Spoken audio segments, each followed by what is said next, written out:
तीन कन्या कहानी, रचनाकार गौरापंत शिवानी जी। विभाजन से पूर्व शिलोंग जाने के लिए सबसे सुगम यात्रा स्टीमर से हबीगंज पार कर रेल मार्ग से संपूर्ण की जाती थी। मुझे भी शिलोंग इसी पथ से जाना था। ब्रह्मपुत्र के समुद्र जैसे वक्ष को चीरती मछली की दुर्गंध से बसाती स्टीमर घाट पर लगते ही मैंने सामने खड़ी अनीता की मामी को पहचान लिया था। मुझे हबीगंज में रहने की असुविधा होगी ये जानकर मेरी सहपाठिन अनीता ने अपनी मामी को पत्र लिखा था। तुम्हें स्टीमर से लिवा ले जाएंगी, मामी को कैसे पहचानोगी पूछती हो। वह जोर से हंसी।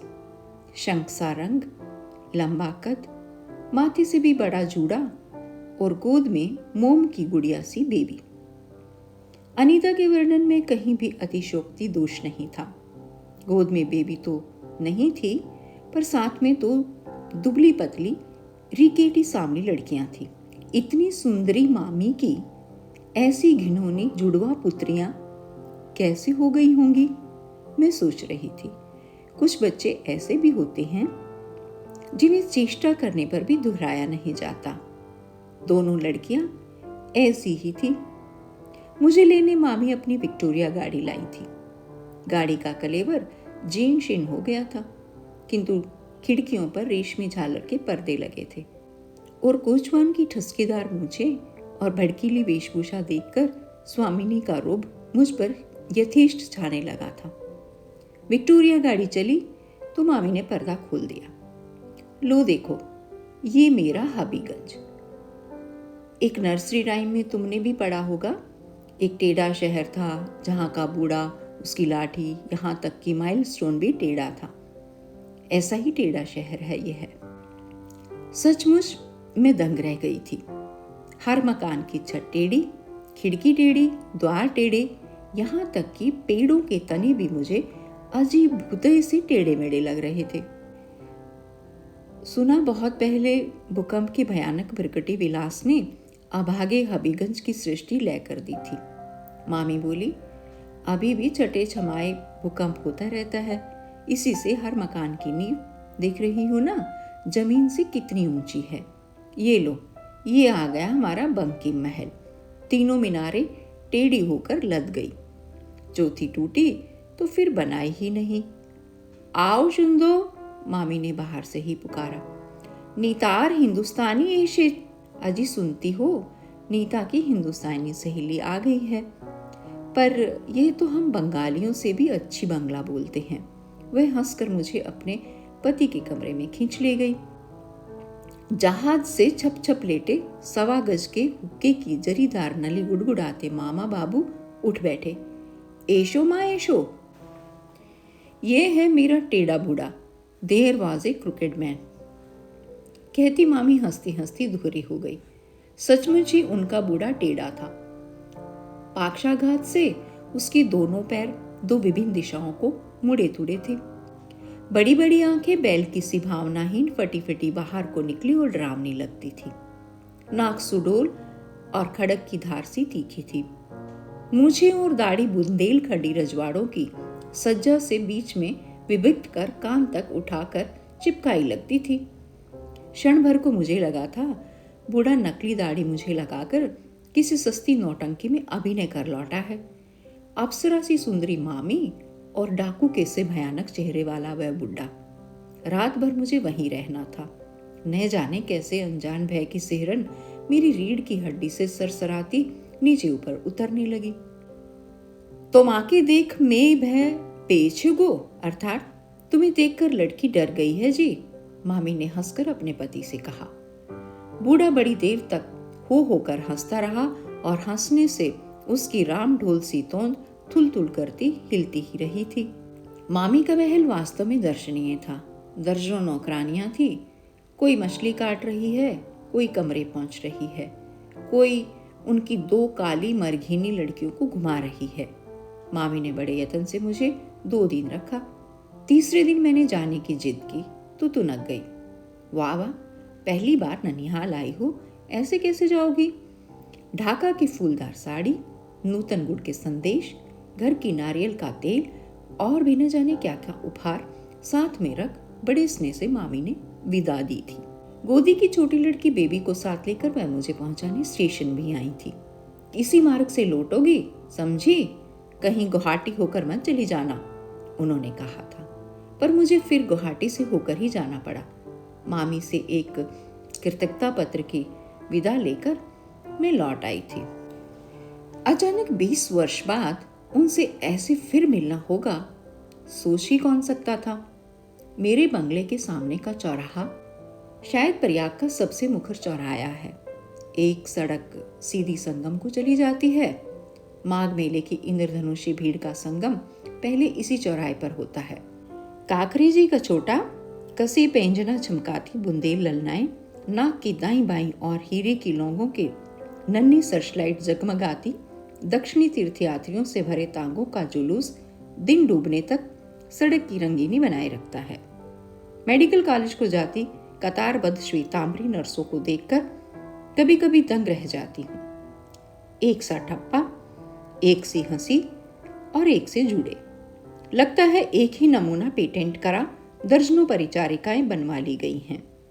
कभी कभी इमली को ताक कर फेंका गया ढेला गलत निशाने पर बैठता है और देखते ही देखते उदंड स्कूली बालकों की वानर सेना मेरी खिड़की का शीशा चूर चूर कर देती है। ऐसे ही एक ढेले का शब्द सुनकर मैं बाहर निकली तो देखा ढेला खिड़की पर नहीं, रिक्शा पर जाती एक महिला के माथे पर लग गया है। रिक्शा वाला एक से एक चुनी गालियां देता दहाड़ रहा है और आसपास छोटी मोटी भीड़ जमने लगी है।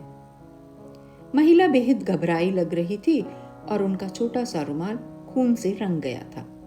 मुझे न जाने क्यों उस संभ्रांत महिला की अपदस्थता देखकर तरस आ गया।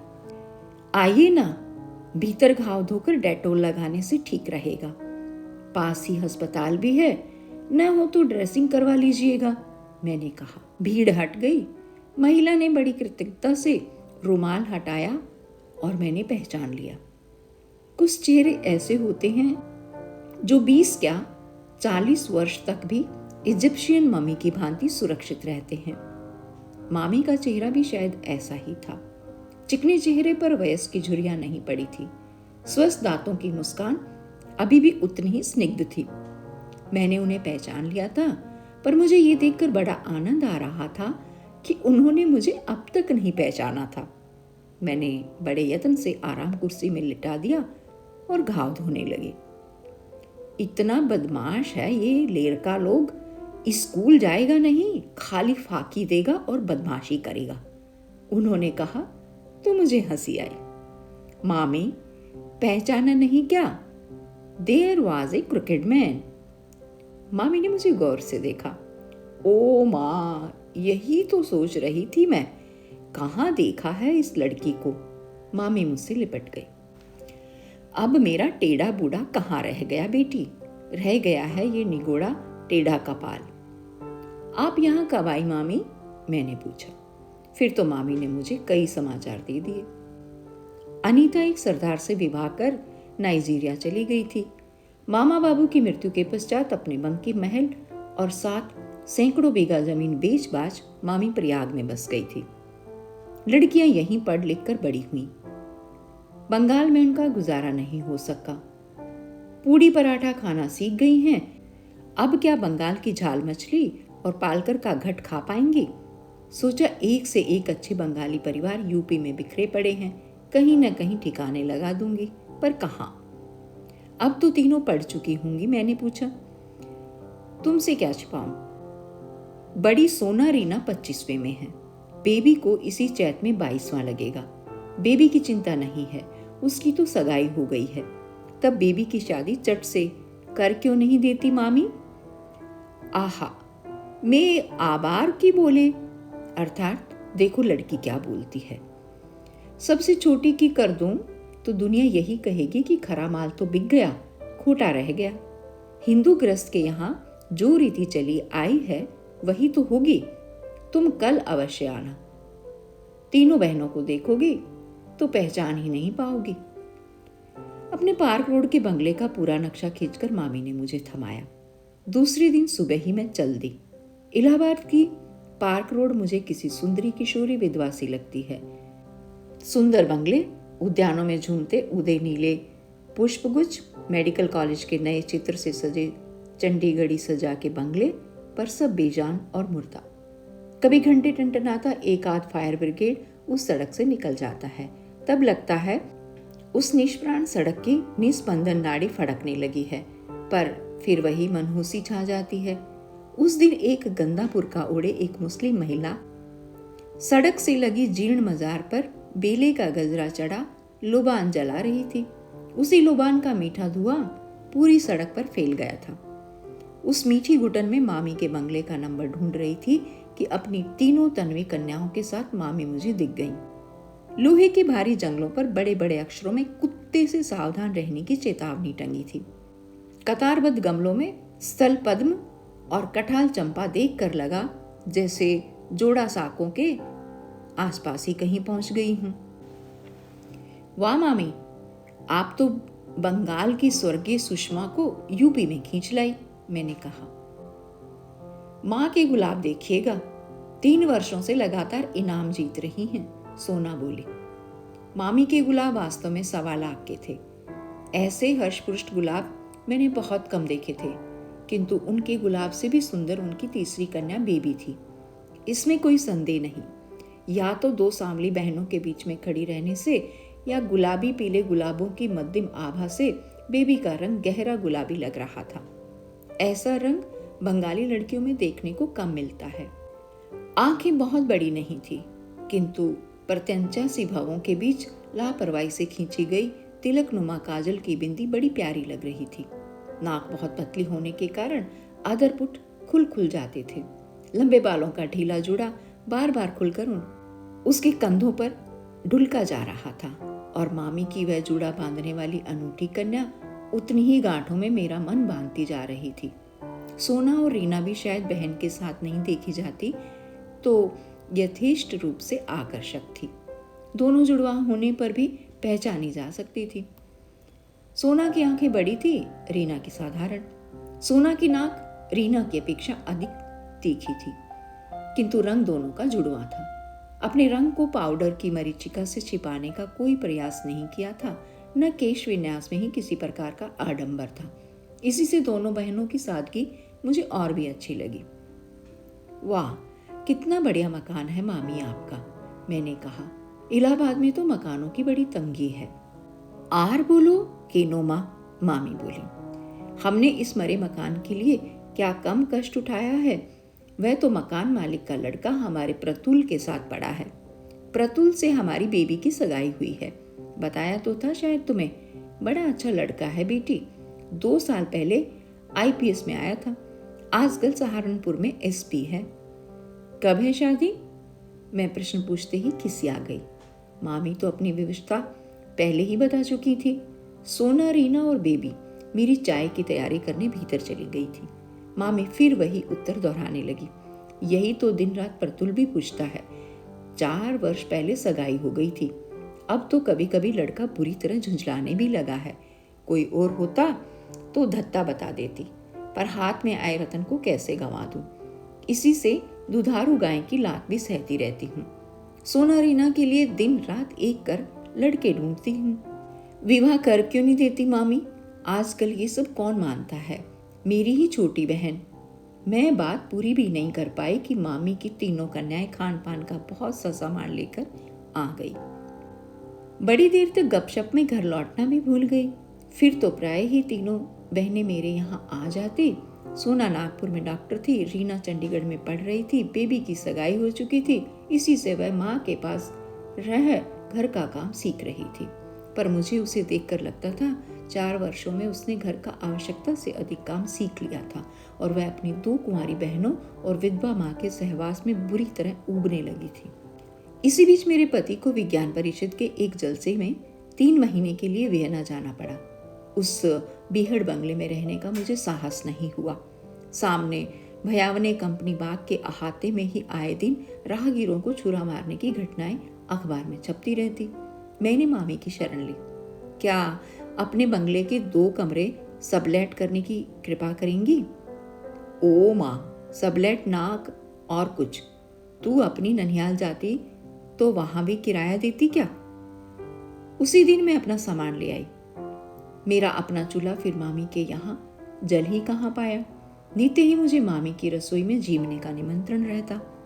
कल सोना जा रही है, उसे चंद्रपूली बहुत पसंद है। रीना के साथ मछली के कटलेट बनाकर रखे जा रहे हैं। बिना मांस मछली के बेबी के गले के नीचे गस्सा नहीं उतरता। पति के विदेश गमन से प्रोषिता पत्नियों की कलाइयों के कंगनों का विरह दुख से बाहों के अनंत बन जाने का वर्णन प्राचीन कवियों ने किया है। पर यहाँ तो मामी की संदिग्ध स्नेह छाया में खा खाकर मेरी कलाइयां ही बाहें बनी जा रही थी। मामी के कार्य करने की पटुता एवं क्षमता भी देखते ही बनती थी। उनका हर कार्य इतना सुगढ़ और स्वच्छ होता था कि जी में आता उनकी प्रौढ़ लंबी उंगलियां चूम लूं। जिस उम्र में स्त्रियां आकारण ही चिड़चिड़ाने लगती हैं, वही उम्र थी मामी की। पर जब देखो तब उनका चेहरा ताजे फूल सा खिला रहता। दोनों लड़कियां नौकरियों पर चली गई थी। अकेली बेबी माँ के पास बनी थी। उस लड़की की एकांत प्रियता एवं अनोखा अस्वाभाविक गांभीर्य मुझे कभी कभी भ्रम में डाल देता। लड़की का स्वभाव ही ऐसा है या माँ के कठोर अनुशासन से सधे अवांछित कुमारियों ने उसे इतना उदासीन बना दिया है। लगता था टुकड़े टुकड़े कर देने पर भी लड़की के हृदय की बात कभी भी कोई नहीं जान पाएगा। न उसे पहनने ओढ़ने का शौक था, न घूमने का, न उसे पढ़ने में रुचि थी, न गाने बजाने में। कभी कभी क्रॉस स्टिच की कढ़ाई लेकर बैठ जाती तो दिन भर में एक गद्दी काट कर पूरी कर देती। कभी 2 दिन में स्वेटर तैयार कर देती। कभी पटियां बुन बुन कर उधेड़ती रहती। कभी सनक सवार होती तो पूरे घर की सफाई कर डालती। उसे भी अपनी माँ की भांति सफाई का खौफ था। मुझे उस सुंदरी लड़की की इसी आदत को देखकर कभी कभी उसके भविष्य के लिए बड़ी चिंता होती।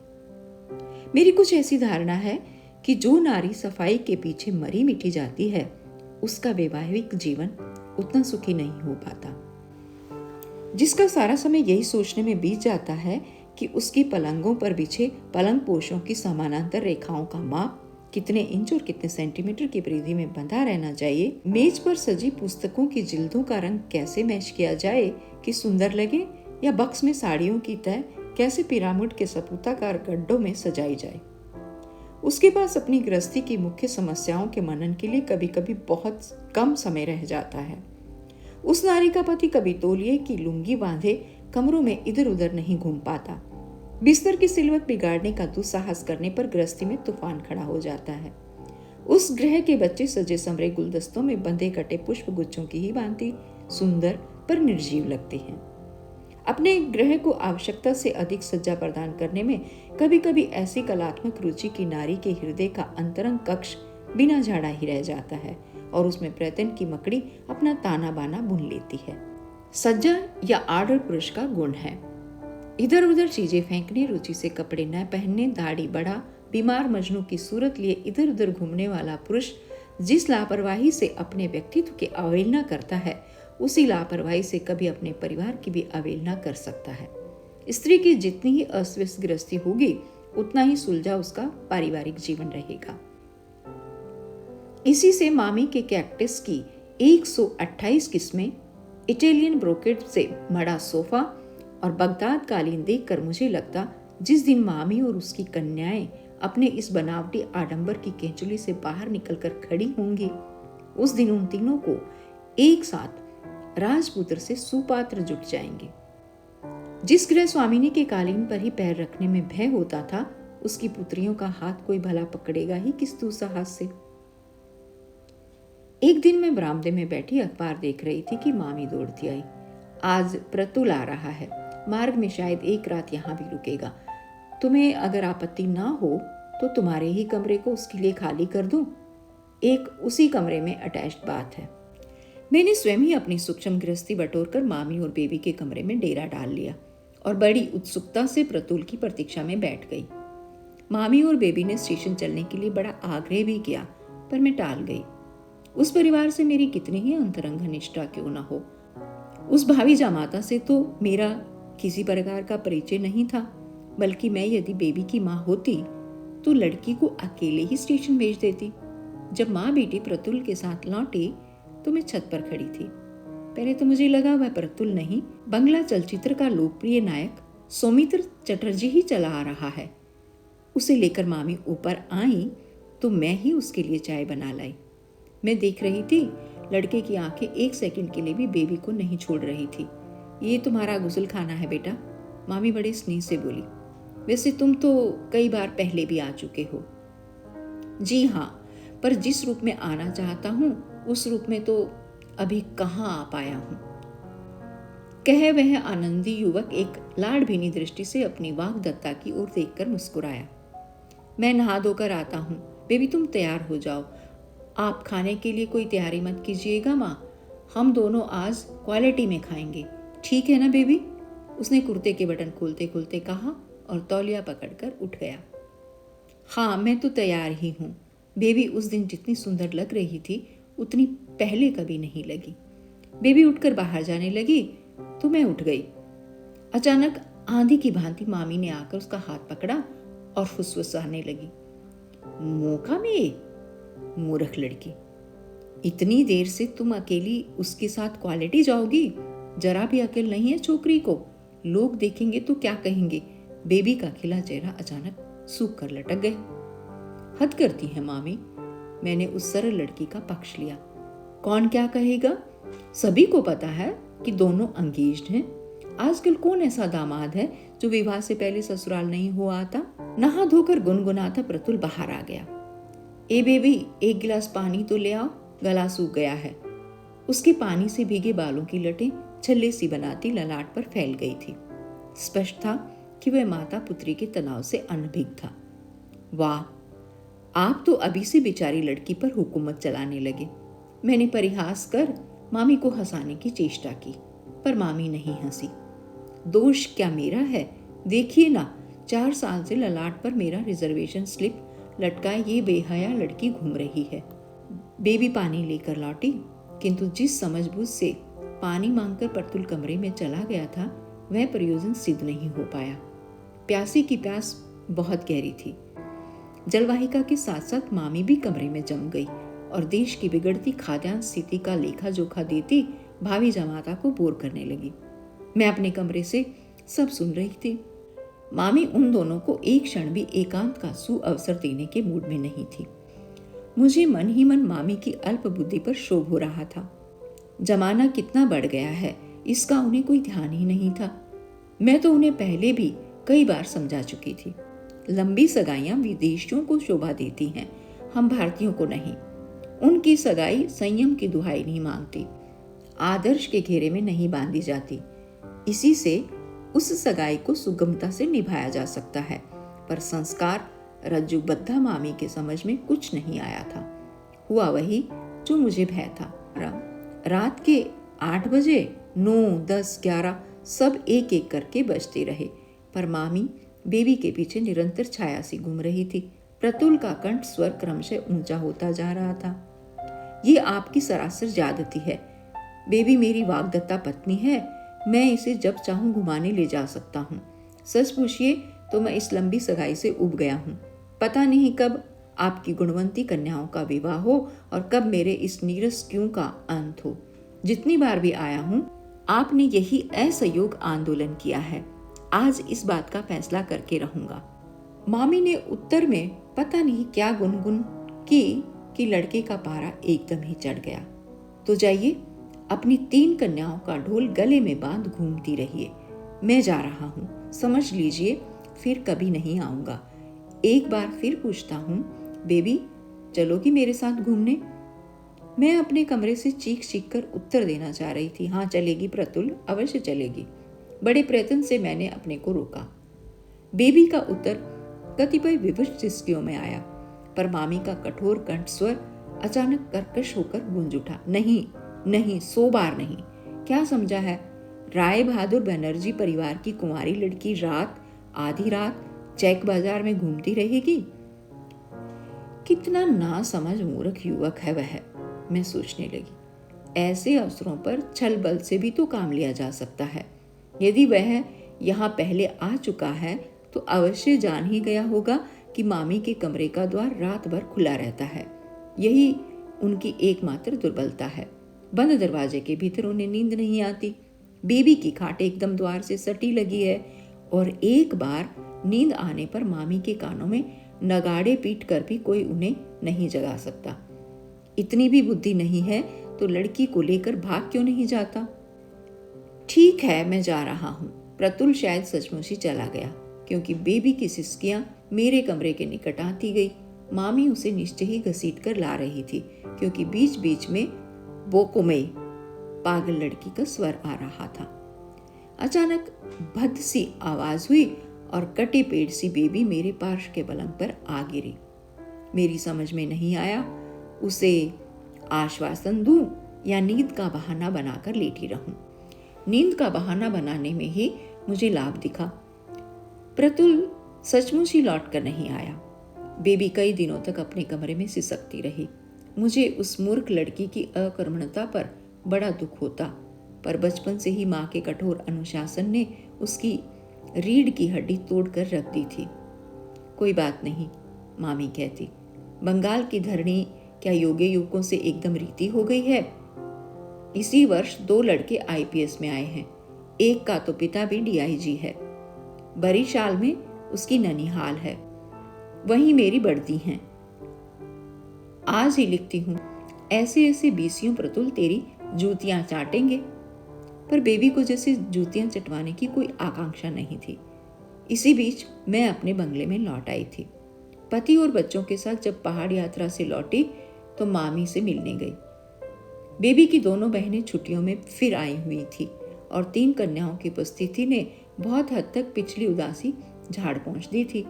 फिर एक से रंगों के कार्डिगन बुने जाने लगे थे। फिर से 3 दिन के 3 शो सिनेमा देखे जा रहे थे, किंतु 3 जोड़ों आंखों में एक जोड़ा आंखों की उदासी अभी भी पूर्ववत थी। कल हम लोग सब माघ मेला जाएंगे। अमावस का नहान है। वहां 190 वर्ष के एक बाबा जी आए हैं। सबके प्रश्नों के उत्तर देते हैं। आप भी चलिए ना, बड़ा आनंद आएगा। सोना बोली। माँ को हम प्रश्न नहीं पूछने देंगे। मंजली रीना सबसे मुकुर और हठीली थी। मैं जानती हूँ ये क्या पूछेंगी। क्या? मैंने हंसकर पूछा। वही निरर्थक प्रश्न, हम तीनों का विवाह कब होगा, सिली, कहकर वह हंसने लगी। पर आपको चलना होगा मासी। आपको चलना ही होगा, बेबी ने कहा। तो मैं उसकी करुण याचनापूर्ण दृष्टि का निमंत्रण टाल नहीं सकी। कभी मैंने उसका पक्ष लिया था, शायद उस कृतज्ञता को भूल नहीं पाई थी बेचारी। मामी ने एक बड़ा सा बजरा किराए पर ले लिया था। अन्य यात्रियों से भरी नाव की अपेक्षा हमारा हल्का फुल्का बजरा सर्राटे से तैरा जा रहा था। 3 कन्याएं एक दूसरे से माथे सटाए एक से रंगों के 3 कार्डिगन मशीन की तेजी से खटाखट बुनती जा रही थी। अचानक गीत गाती ग्रामीण स्त्रियों से भरी एक नाव हमारे पास से गुजर गई। देख रही ना, वह नीली साड़ी वाली ग्राम्या कितनी सुंदर लग रही है, सोना ने कहा। और देखूं, दीदी कहती दोनों बहनें आगे की ओर झुक गई। नाव तिरछी हो गई। मैंने भी उत्सुकतावश नीली साड़ी वाली को देखने के लिए दृष्टि फेरी। मैंने जिसे देखा उसे शायद 3 कन्याएं नहीं देख पाई। एक सरकारी पुलिस की नाव में 3-4 लाल पगड़ीधारी रौबदार थानेदार खड़े थे, जैसे लखनऊ के बने मिट्टी के खिलौने हों। स्वयं नाव खेता कंधे में कैमरा लटकाए पार्श्व में अपनी अग्निवर्ण सुंदरी अस्मी पत्नी को लिए प्रतुल मुस्कुराता खड़ा था। मैं मामी से सुन चुकी थी कि उसने एक अस्मी बरुआ लड़की से विवाह कर लिया है। कहिए कैसी हैं आप सब? खूब भेंट हुई। वह अपनी नाव को तेजी से खेता एकदम इतने निकट ले आया कि उस रौबदार सरकारी नाव की टक्कर खाकर हमारा जीर्ण शीर्ण बजरा डगमगा गया। लग रहा था उसने जानबूझकर ही ऐसा किया है, क्योंकि उसकी दृष्टापूर्ण आंखें प्रतिशोध की चिंगारियां बरसा रही थी। वह केवल बनियान और पैंट पहने नाव चला रहा था। नीली जर्सी गले से बंधी झूल रही थी। नंगी चैडी ताम्रवर्णी छाती दर्पण सी चमक रही थी। मामी परस्तर प्रतिमा सी चुपचाप बैठी थी। सोना और रीना को जिससे सांप सूंघ गया था। दोनों के हाथ की बुनाई गोदी में गिर गई थी। अकेली बेबी मंत्रमुग्ध दृष्टि से अपने खोए उस रत्न को निहार रही थी, जिसे उसने अयत्न और अवज्ञा से गंवा दिया था। न उस दृष्टि में द्वेष था, न घृणा, न प्रतिशोध था और न करुणा। था केवल प्रेम, अबाध निश्चल प्रेम। जानती हैं मिसेस बनर्जी, उसने मामी की ओर देखकर कहा तो तीनों बहनें चौंक पड़ी। आज तक उसने मामी को कभी इस विदेशी संबोधन से नहीं डसा था। मेरी इस पत्नी को विवाह से पूर्व मेरे साथ आधी रात घूमने में कभी कोई आपत्ति नहीं रही। वह हंसा और धीमे अंग्रेजी चलचित्र के नायक के स्वर में फुसफुसाया, good bye and good luck तीन कन्या। हमारी नाव को फिर एक क्रूर टक्कर से डगमगाता वह तीर सा निकल गया। मामी का चेहरा क्रोध और अपमान से क्रमशः लाल से सफेद पड़ता जा रहा था, किंतु उन्होंने एक शब्द भी नहीं कहा। मैं सोच रही थी कि खानदान और ब्रीडिंग का खरा सोना ऐसे ही अवसरों पर कसौटी को नहीं छलता। दोनों बहनें गोद की बुनाई को उठा सींग से नीचे गिरे फंदों को पिरोने लगी थी। अकेली बेबी अभी भी अचल बुनाई थामे लहरें काटती तीर सी भागी जाती उसी नाव को एकटक देख रही थी, जिसके पीछे खड़े तीन थानेदारों के झब्बेदार रेशमी साफों की झालरों के बीच से दिखती प्रतुल के गले से बंधी उसी की बुनी नीली जर्सी की निर्जीव बाहें धीरे धीरे ओझल होती जा रही थी।